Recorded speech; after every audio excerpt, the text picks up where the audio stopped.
Friends, welcome to KK logics and tricks. ఈరోజు మనం తెలుగు గ్రామర్లో మరొక ఇంపార్టెంట్ అయినటువంటి టాపిక్ ఫ్రెండ్స్. ఏపీ మరియు తెలంగాణ డిఎస్సి నోటిఫికేషన్లో క్లియర్గా మెన్షన్ చేసినటువంటి టాపిక్ ఈ వర్ణమాల గురించి ఈ వీడియోలో చాలా లాజిక్గా నేర్చుకుందాం ఫ్రెండ్స్.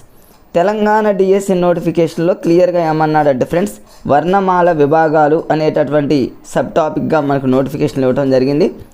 ఏపీలో అయితే పారిభాషిక పదాల క్రింద ఈ వర్ణమాలని ఇండైరెక్ట్గా ఇవ్వటం జరిగింది కాబట్టి ఫ్రెండ్స్, మరి రెండు రాష్ట్రాల డిఎస్సి నోటిఫికేషన్లో ఈ వర్ణమాలపై కన్ఫామ్గా గత ప్రీవియస్ పేపర్ను మనం పరిశీలించినట్లయితే ఒక బిట్ ఉంటుంది కాబట్టి ఫ్రెండ్స్, మనం చెప్పేటటువంటి ఈ 10-15 నిమిషాల క్లాసుల్లో ఈ లాజిక్స్ కనుక మీరు ఫాలో అయితే కన్ఫామ్గా ఒక బిట్ 100% వస్తుంది ఫ్రెండ్స్.